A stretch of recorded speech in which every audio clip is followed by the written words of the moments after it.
ও পাখির গানে গানে হাওয়ার টানে টানে ওই নামেরই সুর শোনা যায় হলে পাগল পারা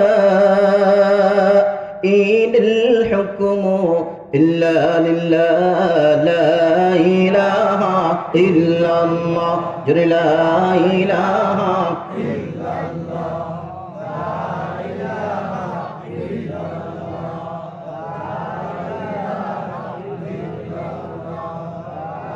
ওয়াল কুরআনের মুখত ঠিকানা ও চলো মোদের কাবার সীমানা আল কুরআনের মুখত ঠিকানা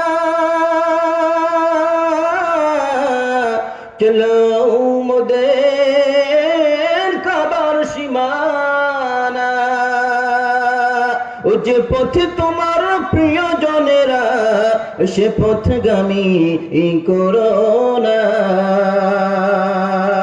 ইনিল হুকমু ইল্লা লিল্লাহ লা ইলাহা ইল্লাল্লাহ লা ইলাহা ইল্লাল্লাহ লা ইলাহা ইল্লাল্লাহ লা ইলাহা ইল্লাল্লাহ মুহাম্মাদুর রাসূলুল্লাহ সকলেই বলি সাল্লাল্লাহু আলাইহি ওয়াসাল্লাম।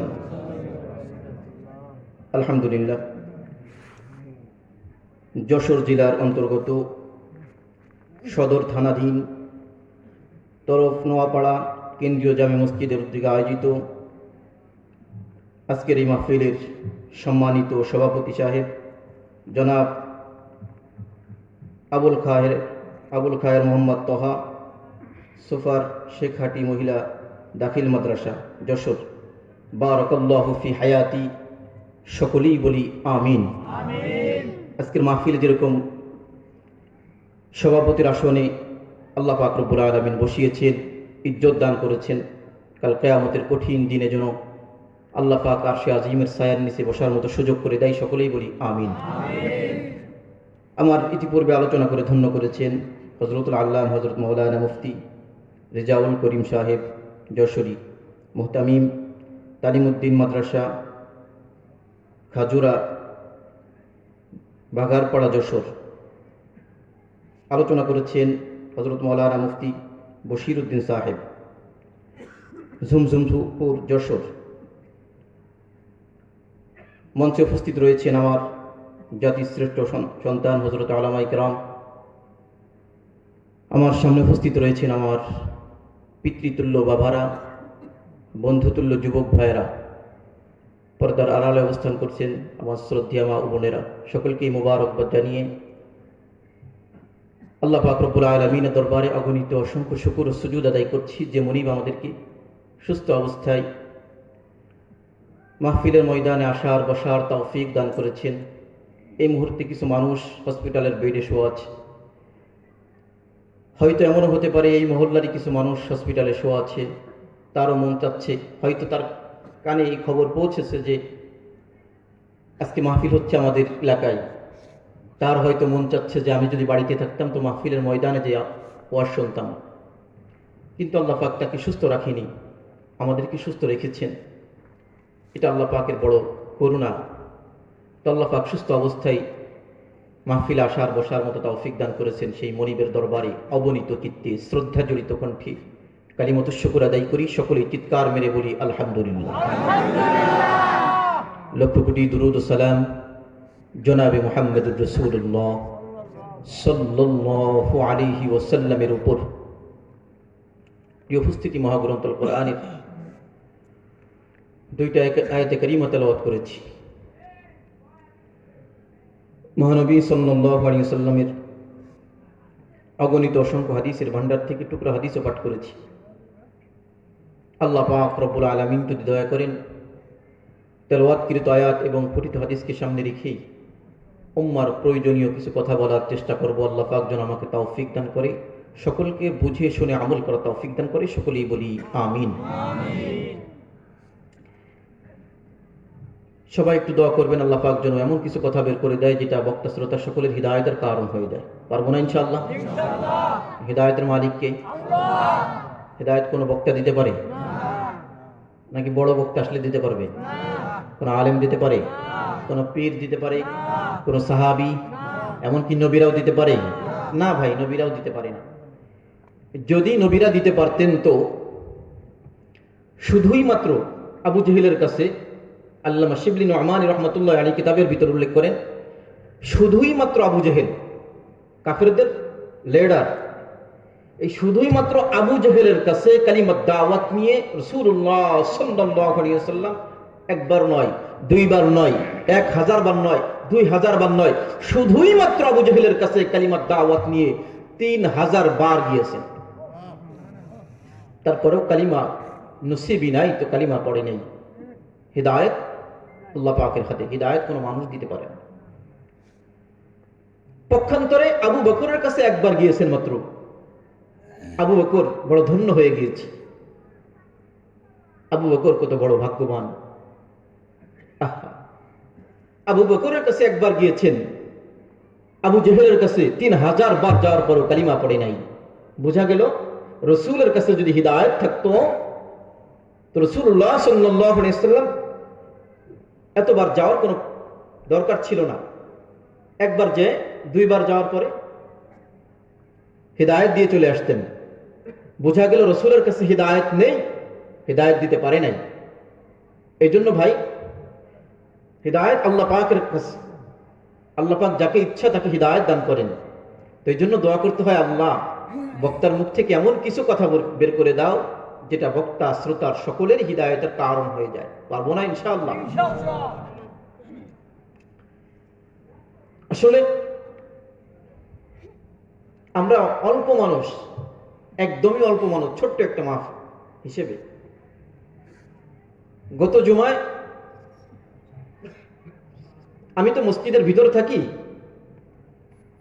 তো খুব একটা বোঝা যায় না আমার মসজিদের বাইরে কি কি পরিমাণ লোক দাঁড়ায় নামাজে জুমার দিন। এটা আমি খুব একটা দেখতে পারি না, কারণ আমি মসজিদের ভিতরে থাকি, বেরোই, ঢুকি সবার আগে, বের হই সবার পরে। সবার আগে যখন ঢুকে যায় তখন স্বাভাবিকভাবে মসজিদের ভিতরে মসজিদ ভরে যায়, কিন্তু রাস্তার উপর মানুষ খুব একটা দেখা যায় না। তবে জানি যে রাস্তার উপর মানুষ দাঁড়ায় এবং অনেক। এই জুমার দিনে যখন ঢুকতেছিলাম তো দেখলাম ভ্যানের উপরে চট নিয়ে রাস্তার উপর মানে বিছাচ্ছে। জুমার নামাজের পরে আমার হোয়াটসঅ্যাপে একজন ভিডিও করে ওই মানুষ আমার মোবাইলে পাঠাইছে। তো আমি দেখে মনে মনে ভাবতেছি, আল্লাহ, এত মানুষের সামনে ইমামতি করলাম, মানে এত মানুষ পিছনে নামাজ পড়ে, কয়েক হাজার মানুষ রাস্তার ভিতরে, শুধু কয়েক হাজার। রাস্তাটা এই প্যান্ডেলের মতো এতটুকু চওড়া, এরকম চওড়া, অনেক বিশাল। এই রাস্তার অল্প একটু জায়গা ফাঁকা রাখে পিছনে, আর সব পুরাটাই ভরে যায় জুমার দিনে। তো সেই তুলনায় এখানে খুব কম মানুষ। তারপরে আমরা মন ভাঙবো না, কারণ মুসলমানের মন ভাঙার কোনো কারণ নেই। হাজার হাজার মানুষ হলো কিন্তু হিদায়াত পাইল না, দরকার আছে? কোনো প্রয়োজন নেই। কিন্তু অল্প মানুষ, এই অল্প মানুষের ভিতর থেকে 2-1জনও যদি হিদায়াত পেয়ে যায় তো মাহফিল কমিটি সার্থক, বক্তা সার্থক, আয়োজন যারা করেছে তারা সবাই সার্থক, যারা সহযোগিতা করেছে তাদের সহযোগিতাও সার্থক।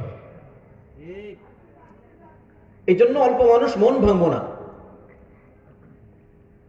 সুবহানাল্লাহ সময় সুবহানাল্লাহ, আলহামদুলিল্লাহ যখন বলতে হয় জোরে বলে বলতে হয়, কারণ ডাকের সময় এক ডাক দিলে কাজ হয়ে যায়। ছোট্ট একটা বুখারীর হাদিস শোনায় আমি আলোচনার ভিতরে যাব। কেন শোনাচ্ছি? অল্প মানুষের জন্য। বদরের যুদ্ধের সময় সাহাবায়ে কেরামের সংখ্যা কত ছিল আপনারা বলেন একটু?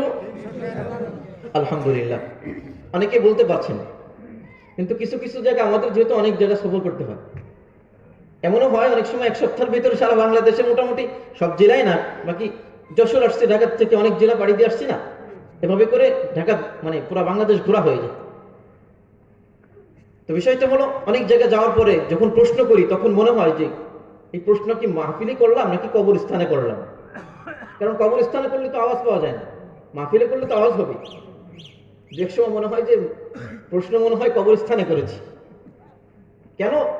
আমরা মুসলমান হওয়ার পরেও ইসলামিক জ্ঞান, ইসলামী নলেজ এটা আমাদের ভিতরে এতটাই কম, সাধারণ নলেজ এটাও নেই। আমার এক উস্তাদ একদিন গল্প শোনাচ্ছিলেন ক্লাসের ভিতরে যে আমরা এক জায়গায় তাবলিগ জামাত নিয়ে গেলাম। তাবলিগ জামাতে যাওয়ার পরে তো স্বাভাবিকভাবে ফজরের নামাজের পরে স্থানীয় একজন নিয়ে যায় মহল্লার ভিতরে দাওয়াত দেওয়ার জন্য।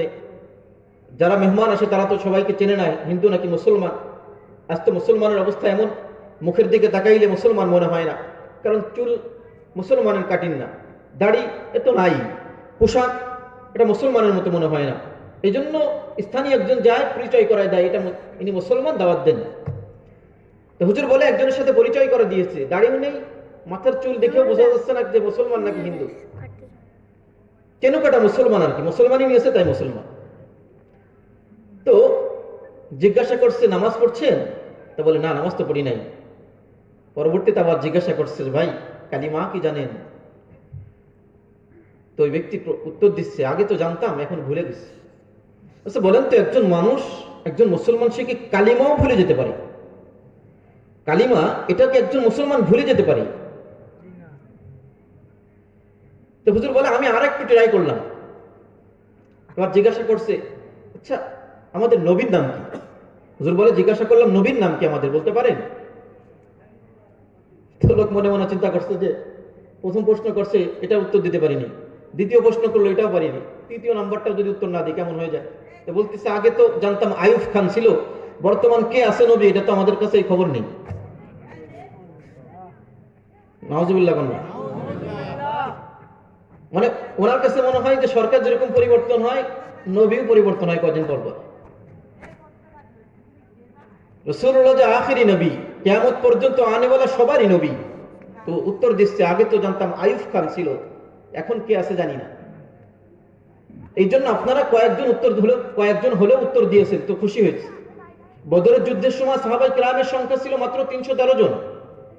রাসূলুল্লাহ সাল্লাল্লাহু আলাইহি সাল্লাম যখন ময়দানে উপস্থিত হয়েছে, তো রাসূলুল্লাহ দেখলেন যে যেখানে সাহাবায়ে কেরাম অবস্থান করছে ওই জায়গাটা বালুময় জায়গা, নিচু জায়গা। পক্ষান্তরে কাফের মুশরিকরা যেখানে অবস্থান করছে জায়গাটা বড় উঁচু জায়গা, পাহাড়ের উপরে, আবার আঠালে জায়গা, আঠালে মাটি। তো সিস্টেম হলো যখন রোদ হয় আঠালে মাটির উপরে হাঁটতে সুবিধা হয়, কাদা থাকে না। পক্ষান্তরে বালু মাটির উপরে রোদ পড়লে ওই মাটিটা নরম হয়ে যায়, হাঁটা যায় না। এটাই তো সিস্টেম। সাহাবায়ে কেরামকে জিজ্ঞাসা করলেন সাহাবীরা যুদ্ধের সামানা কেমন আছে? বলে ইয়া রাসূলুল্লাহ তেমন কিছু নেই।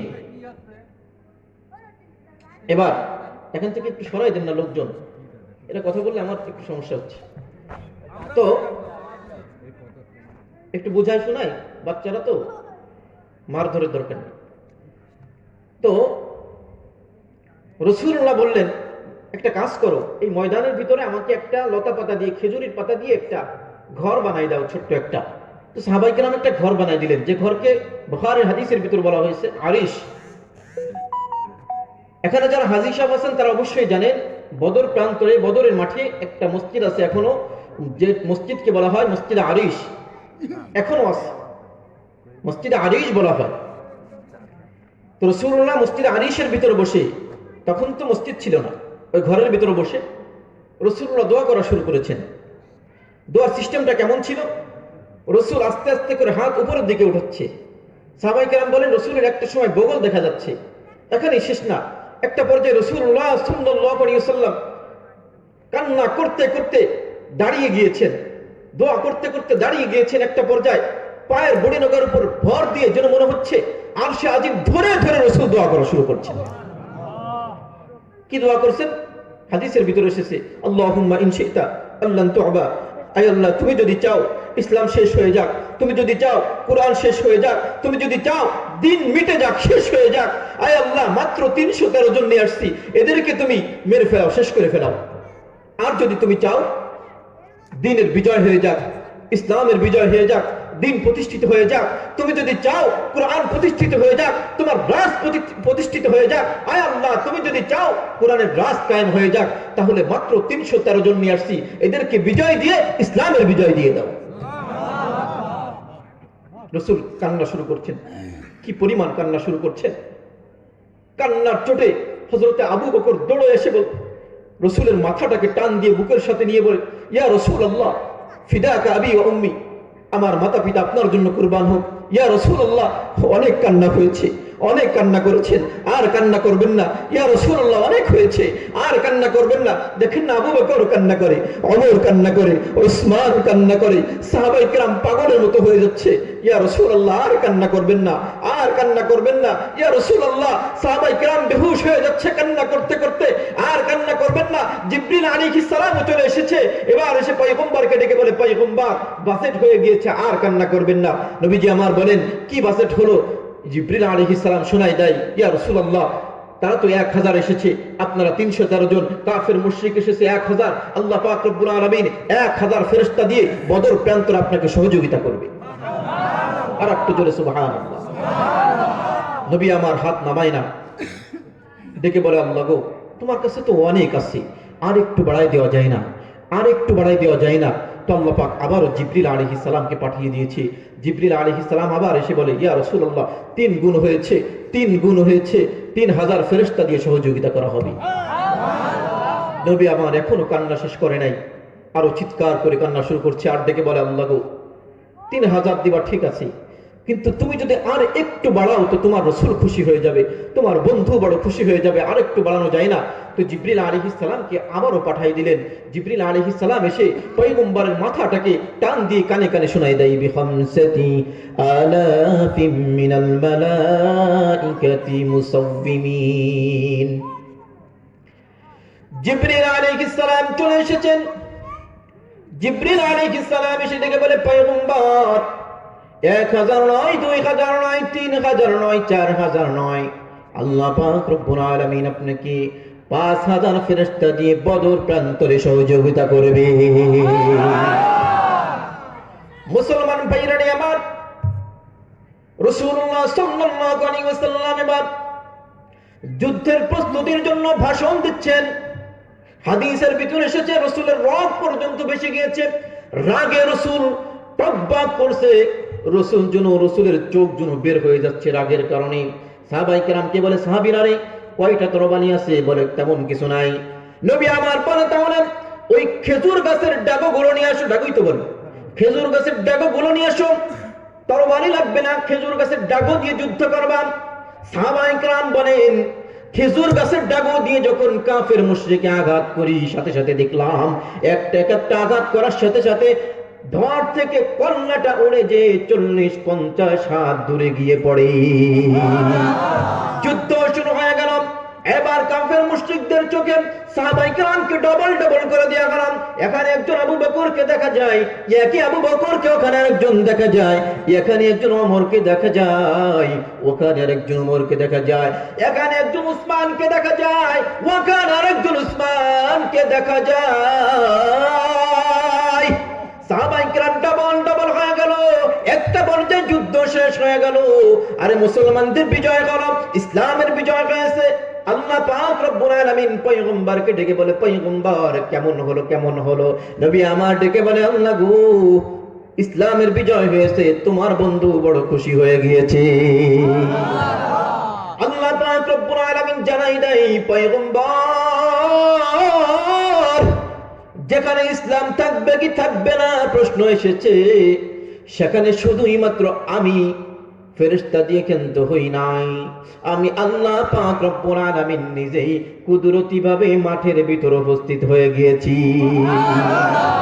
এই জন্য মুসলমান ভাইরানি আমার, অল্প মানুষ হওয়ার পরে মন ভাঙার কোনো কারণ নাই। মুসলমানদের সাথে আমেরিকা নাই, চীন নাই, জাপান নাই, মুসলমানদের সাথে ইন্ডিয়া নাই, কিন্তু মুসলমানদের সাথে একজন আছে। তিনি কে? মুসলমান অল্প হতে পারে, কিন্তু মুসলমানের তাকবীর এমন হতে হবে, মুসলমানের আওয়াজ এমন হতে হবে, মুসলমান শুধুমাত্র আল্লাহু আকবারের ধ্বনি দিবে, আল্লাহু আকবার স্লোগান দেওয়ার সাথে সাথে বাংলাদেশ থেকে আল্লাহু আকবার বলবে। একটা আল্লাহু আকবার বলার সাথে সাথে ইন্ডিয়া সহ কাঁপা শুরু করে দিবে। সাম্প্রতিককালে আপনারা দেখছেন মনে হয়, হয়তো যারা ফেসবুক চালান, সম্ভবত যশোরেই মনে হয়, যশোরে নাকি খুলনাতে, যেন যশোরেই মনে হয়, একটা ভিডিও করেছে, তাদের যেমন খুশি তেমন সাজো। যশোরেই ভাই বললো, যশোরেই রামনগরে সম্ভবত, যেমন খুশি তেমন সাজো। আচ্ছা, যেমন খুশি সবাই তো তেমন সাজতে পারে। স্কুলে আপনার মুক্তিযোদ্ধা সাজে না? কথা বলেন, সাজে কি সাজে না? তাদের হাতে রাইফেল থাকে না? আসল না হোক, কাঠ দিয়ে বানানো হোক, টেপ পেছানো হোক, যেটাই হোক, থাকে তো, এটা কিছু হয় না। কিন্তু যখন দুইজন মাদ্রাসার ছেলে, তারা দুই পাশে কালো পোশাকে দাঁড়ায়, চোখ বেঁধে, আর একজন লাল রুমাল দিয়ে চোখ বের করে মুখ বেঁধে, শুধুমাত্র মুখ তো বাঁধা, ওই আফগানিস্তানের সম্ভবত একটা রেকর্ড চালিয়ে দিয়েছে, অডিও রেকর্ড, ফিলিস্তিনের একটা রেকর্ড চালিয়ে দিয়েছে। এই রেকর্ডটা শুধুমাত্র তারা এই সাজে, তারা মুজাহিদ সাজছে, ভাষণ দিচ্ছে, এই সাজাটুকু রেকর্ড চালিয়েছে ফিলিস্তিনের। এই রেকর্ড নিয়ে ইন্ডিয়ার ভিতরে, ভারতের ভিতরে কম্পন শুরু হয়ে গেছে। বিভিন্ন চ্যানেলে তারা এইগুলো প্রচার করছে, তাদের ভিতরে ভূমিকম্প শুরু হয়ে যাচ্ছে। মুসলমানদের সাথে আর কিছু থাকার কোনো প্রয়োজন নাই, মুসলমানদের সাথে আর কিছুই দরকার নাই। মুসলমান যদি তাকবীর দিয়ে সামনে আগায়, খোদার কসম তাদের সামনে আসার মতো কোনো বাপের পথ নেই। কারণ আল্লাহ পাকের, আরে নবী না থাকতে পারে, সাহাবী নাই, নবী নাই, কিন্তু আল্লাহ তো পরিবর্তন হয় নাই। বদরে যে আল্লাহ পাক সহযোগিতা করেছে, সেই আল্লাহ আজকে আছে না নাই? কথা বলেন, আছে না নাই? বদরে যদি আল্লাহ পাক ফেরেশতা দিয়ে সহযোগিতা করতে পারে, আজ যদি মুসলমানের ঈমান তেমন হয়ে যায়, আজ যদি মুসলমান ঈমানের জন্য, ইসলামের জন্য সামনে আগাইতে পারে, অল্প মানুষ হোক, তাদের কাছে কিছুই না থাক, বাংলাদেশ একটা গরিব একটা রাষ্ট্র, কিছুই তেমন নেই, তারপরেও ঈমানী চেতনা খুব একটা কমও না, যদি তারা সামনে আগাইতে পারে, ভারতের বাপ যদি আসে আমেরিকা, তাও কিছুই করতে পারবে না। মুসলমানদের সাথে তেমন কিছু প্রয়োজন নেই, কারণ ঈমানই, আল্লাহ পাকের সাহায্য যদি আসে, আল্লাহ পাকের সাহায্য আসলে সবকিছু সম্ভব। আল্লাহ পাকের সাহায্য আসলে কি সবকিছু সম্ভব? কি সম্ভব না? সবকিছুই সম্ভব। আল্লাহ পরিবর্তন হয় নাই, সাহাবায়ে কেরাম চলে গিয়েছে, রাসূল চলে গিয়েছে, আল্লাহ পরিবর্তন হয় নাই। আল্লাহ পাক এখনো আছে, এখনো সহযোগিতা আসমান থেকে আসবে ইনশাআল্লাহ। এই জন্য আমরা অল্প মানুষ হলেও মন ভাঙবো না। আলোচনা খুব বেশি সময় করবো না, আলোচনা শুনে শেষ পর্যন্ত দোয়া করে তারপরে উঠবো ইনশাআল্লাহ। এই জন্য আয়াতে কারিমা তেলাওয়াত করেছিলাম। আল্লাহ পাক রব্বুল আলামিন তেলাওয়াতকৃত আয়াতে বলেন, ইয়া আইয়ুহাল্লাযীনা আমানুত্তাকুল্লাহ ওয়া কুলু কাওলান সাদীদা ইসলিহ লাকুম আ'মালাকুম ওয়া ইয়াগফির লাকুম যুনুবাকুম ومن يطع الله ورسوله فقد فاز فوزا عظيما আল্লাহ রাব্বুল আলামিন বলেন, ইয়া আইয়ুহাল্লাযীনা আমানু, হে আমার মুমিন বান্দারা, হে আমার বন্ধুরা, হে আমার মিতারা। আল্লাহ পাক রব্বুল আলামিন বড় মহব্বত করে ভালোবেসে সম্বোধন করেছেন, ডাক দিয়েছেন। আল্লাহ পাক কোরআনের ভিতরে বিভিন্ন ভাষায় ডাক দিয়েছেন। আল্লাহ পাক বিভিন্ন ভাষায় ডাক দিয়েছেন। কিছু জায়গা বলেছেন ইয়া আইয়ুহাল্লাযীনা কাফারু, কাফেরদেরকে সম্বোধন করেছেন। কিছু জায়গা বলেছেন ইয়া আইয়ুহান নাস, কিছু জায়গা বলেছেন প্রত্যেকটা মানুষই, অর্থাৎ মানব জাতিকে সম্বোধন করেছে। আর কিছু জায়গা মহব্বত করে আল্লাহ রাব্বুল আলামিন ডাক দিয়েছেন ইয়া আইয়ুহাল্লাযীনা আমানু, হে আমার মুমিন বান্দারা, হে আমার মিতারা, হে আমার মিতারা, হে আমার বন্ধুরা। আল্লামা শফি রহমাতুল্লাহি আলাইহি কিতাবের ভিতর উল্লেখ করেন, যত জায়গা আল্লাহ পাক রব্বুল আলামিন আমানু শব্দ ব্যবহার করেছেন, ইয়া আইয়ুহাল্লাযীনা আমানু, এই ডাকটা বড় মহব্বতের ডাক।